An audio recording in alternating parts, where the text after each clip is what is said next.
All right, I just mentioned her right before the break. Democrat Congresswoman Ilhan Omar is facing serious backlash for bashing Charlie Kirk just a day after he was assassinated. Watch. Yeah, there is nothing more up,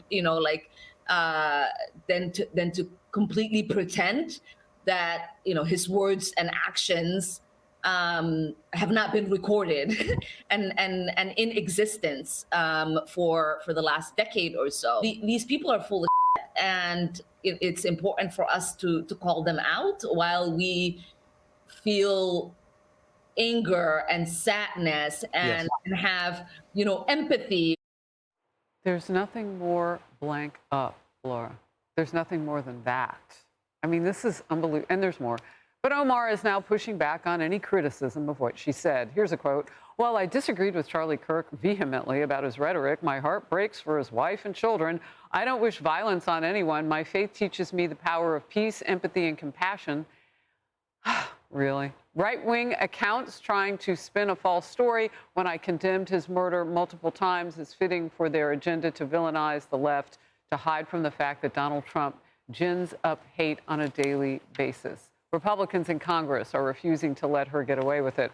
Representative Nancy Mace, again, filing that resolution to censure Omar and strip her of all of her committee assignments.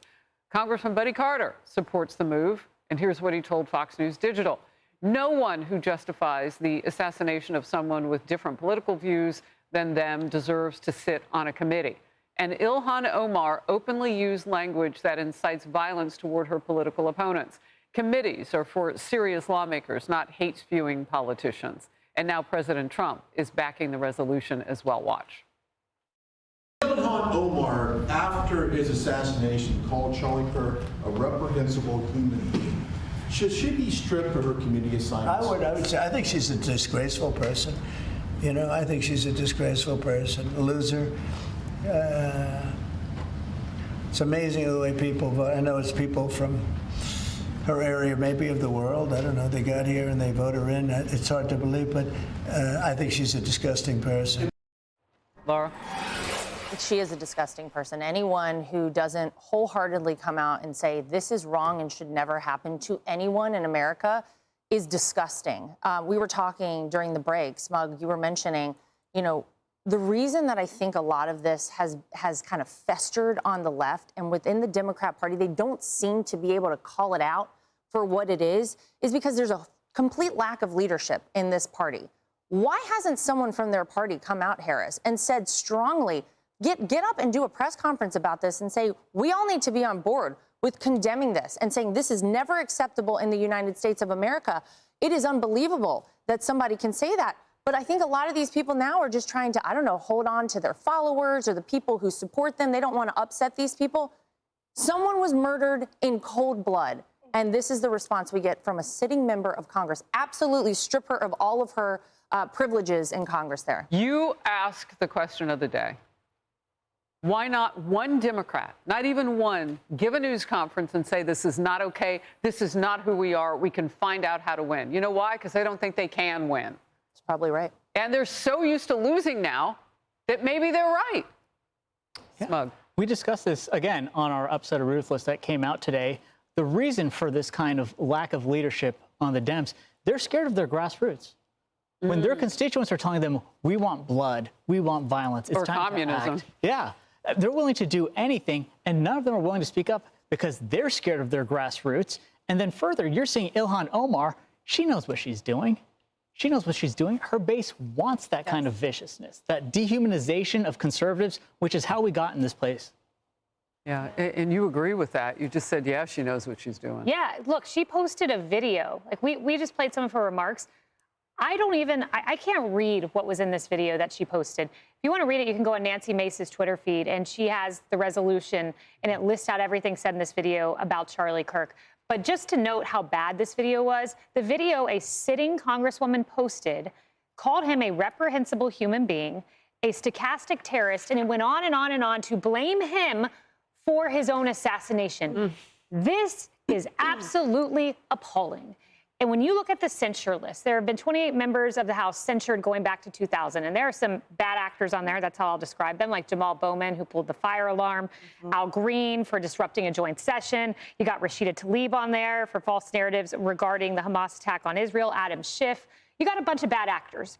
But if I could put a crown on someone's head and be, you are the queen of the most censured person in Congress, it would be Ilhan Omar. As bad as this list of items are, nothing is worse than celebrating the death of a young man who has 2 children. You belong nowhere near Congress. You should be censured. And this is a privilege resolution, which means it will come up before the end of this week. Do your job, Congress. Do your job, Democrats. Join and say, we will not tolerate this from a congressperson here. If this is just Republicans, I don't know what to say to you. Join with Republicans. Fix this. Yeah. Look, 2 things. I think it's a fallacy that the grassroots base is sort of considered a heavyweight, because I see it as simply a very vociferous, tiny minority. It's like we always talk about, where 90% of the bile on Twitter is because of 10% of users or less, right? It's the loudest voices. It's not the most voices. But I'm not quite sure, however, why she continues to win her reelection. So clearly there's enough for her to win. And I wonder if there's just simply a buffet of socialism there in Minnesota or everywhere else, right? If someone's the best of what's around. I agree with you wholeheartedly. I think her rhetoric and her actions, which to me speak louder than her sort of tepid apologies or comments that she feels, compassion for Charlie Kirk's widow now and children, that speaks louder. We know that there's an absolute poison there that has infected a lot. And you're right that the tone rolls downhill. So even if there's no leadership in the Democrat Party, regardless, Ilhan Omar's, for example, is having an effect on her constituency, and somehow that they're thinking that it's okay. And the second point is that the New York Times, for example, just ran this morning an article about saying the silencing of Charlie Kirk's critics, making the point that it was all free speech. There is a stark difference between the constitutionality of free speech and your comments against the government and accountability in this world and in our society for saying atrocious things. We all have morality clauses in our employment contracts. The reality is you can't say what you want. You can't behave as you want without consequences. So Ilhan Omar, there will be consequences to your violent and unacceptable rhetoric as a representative of the United States and Minnesota. Hopefully, her voters and her constituents now will see such and make her a has-been.